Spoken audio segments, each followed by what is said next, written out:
Hello guys, welcome back to Cartalk Sri Lanka, the place where you need to go in order to find accurate information about the vehicles that you are interested in. So the car we are going to review today is known for its reliability and its comfort. It's actually a 2009 Corolla 141 and we are going to review this, and at the end of the review we are going to tell you whether it could be your ideal drive.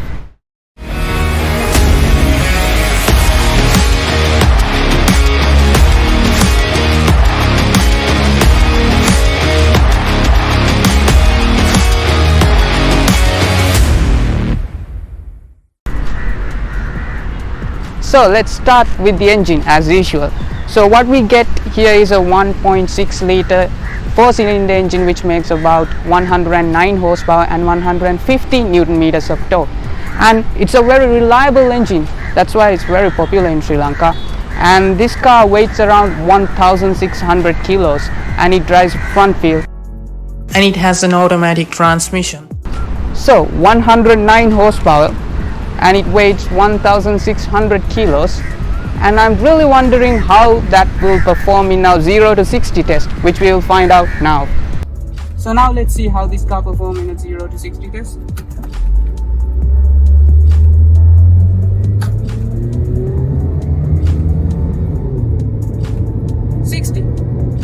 How long did it take? 8.5 seconds. So to give you an idea about this, the Aqua we tested in our first video series reached 60 kilometers per hour in 6.8 seconds, which was 1.7 seconds faster than this car. And I think the reason for that is the automatic transmission of this car, which takes ages to shift gears and it feels sluggish compared to the CVT transmission in the Aqua, hence slower in the initial acceleration. So yeah, 8.5 seconds for a 109 horsepower 1,600 kilogram car.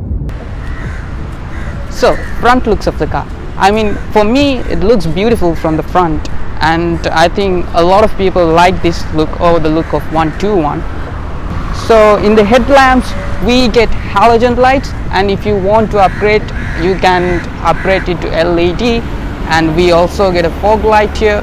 And in this car we get some VIP lights, and I love how the Toyota badge is nicely centered in the middle here. And to improve the overall looks, we have been provided some chrome parts which adds to the overall looks of the car. And yeah, from the front it looks beautiful. So the side looks of the car, and the thing I love about this car is its looks, and because it has a upmarket look than it actually is, and yeah, this overall side looks, I love it. So let's start from the mirrors, and we don't get auto retractable mirrors, and if you want to fold them you can just do it manually like this. And you also don't get keyless entry in this car, so if you want to unlock it you can unlock it like this, and if you want to lock it you can lock it like this. So let's move to brakes.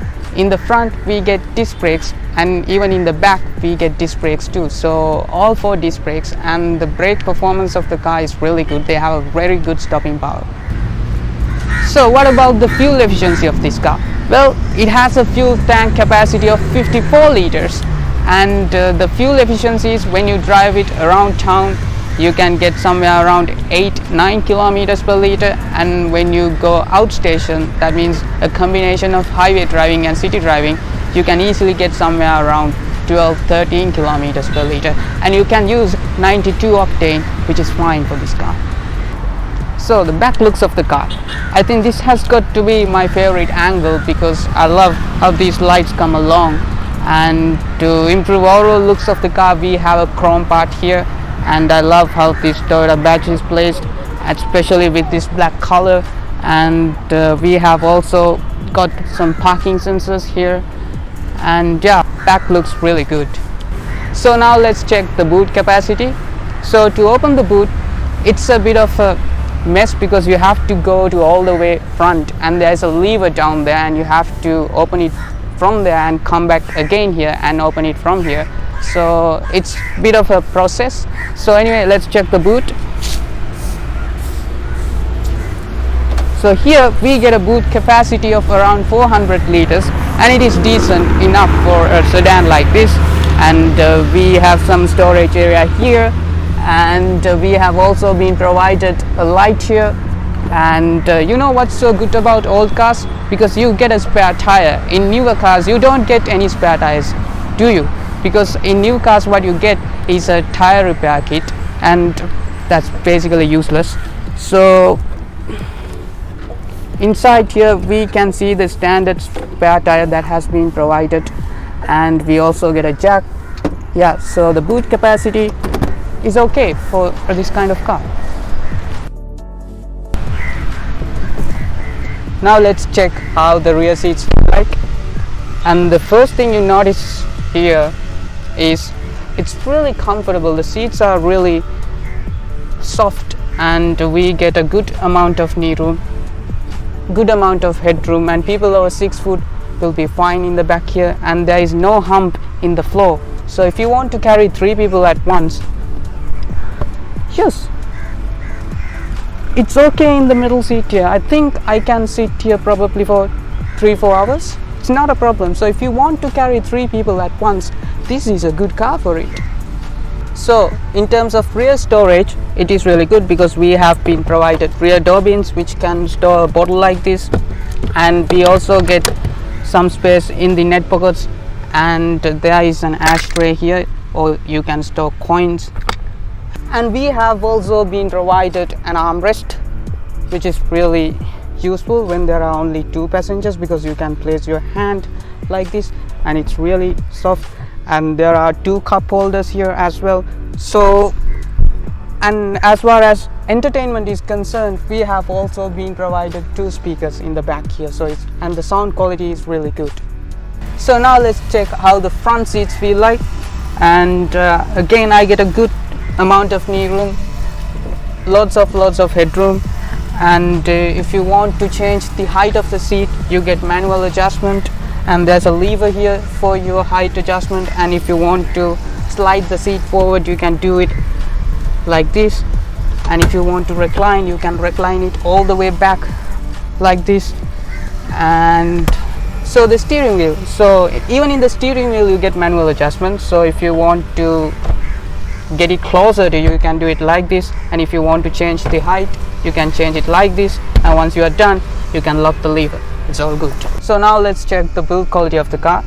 So you can see plastic here, plastic there, and it's not hard plastic, it's a combination of fabric, hard plastic and soft plastic. So as a 13-year-old car, I have no complaints about build quality for this kind of car. I mean, it is actually not bad. Now let's check the front storage, and we have got door bins even in the front, so you can store your sanitizer or your water bottles. And we have a decent sized glove box which is massive, and we also get some storage under the armrest, and there are some cup holders here as well. And yeah, you got tons of storage options in this car in the front. So the infotainment system, I mean, I'm not going to talk much about that because you can replace any type of infotainment system you want, like in this case. And the infotainment system fitted to this car, you can watch YouTube and you can use satellite navigation, and the sound quality is really good, and you have been provided 2 speakers in the front, 2 in the back. Okay, now let's see how this car feels to drive in town. So the first thing I feel is the outside noise of the car. I mean, you really do feel the wind noise and tire noise. I don't think NVH levels of the car is really that good. It's not terrible, but up to some level you feel the noise outside. Next thing I want to talk about is the brake feeling of the car. And as I was telling you in the main review, we have 4 disc brakes, so the stopping power is really good. So suspension of the car, well, it is comfortable up to some level, but it's not like Benz comfortable. You do feel the bumps a little bit, but it's alright, it's not terrible.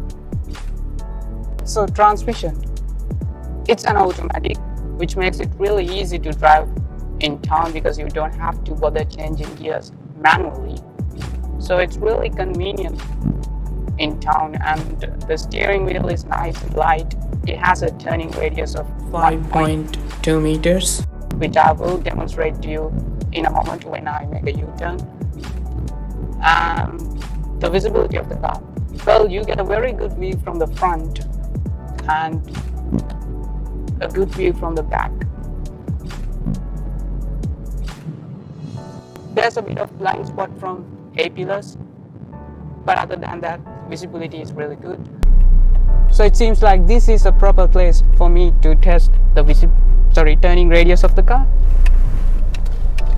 and examine whether it is easy to make U-turns in town.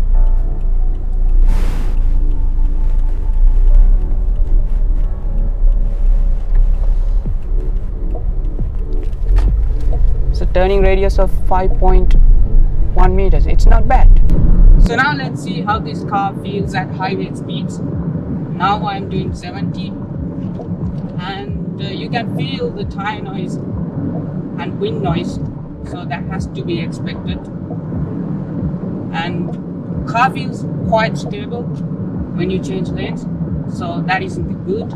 So let's check the acceleration. Now I'm doing 70. Let's see how long does it take to go 80. Yeah, you have to press the gas pedal really hard in order to overtake at highway speeds, just like in the case of Aqua. So again, I have to say the responsiveness of the gearbox is on the slower side even at highway speeds, and you have to press it and wait like a second for it to respond, and it feels like you're talking to Flash from the movie Zootopia. Flash, 100-yard dash. Nay. Yeah, but on the whole, I have no complaints. It's very comfortable when you drive it on longer journeys. And the only concern is tire noise and wind noise. It's a little bit more than I expected. But other than that, it feels good in the highway. Now let's see how this car feels on the Twisty Road. So to get the most out of the car, there's actually nothing you can do because there is no sports button or anything like that. But let's see what we can do with 109 horsepower and with a weight of 1,600 kilograms. And yeah, it goes around corners all right, and it doesn't lean when you go around corners, so that's something good. But really, you can feel that this is a sedan and there is a little bit of body roll. So is it fun to drive? No, because this is one-wheel drive and it's a big sedan. But no complaints because it's not made for that. And it's decent around corners. So in a nutshell, it's an easy car to drive in town which has enough space for 5 people, and it feels adequate on longer journeys. So now it's time for my conclusion. So then, what is my conclusion about this? Well, if you're looking for a good looking sedan that has great reliability and that is very comfortable to drive, and if you don't have enough money in your pockets to buy a brand new car, and if you really don't care that much about fuel economy, this is a car you need to consider. So if you enjoyed the video, ensure you subscribe, like and share. And later there will also be an in-depth financial review where I talk about the monthly expenses of owning this car. So if you're interested, you can watch that as well. So see you in the next one.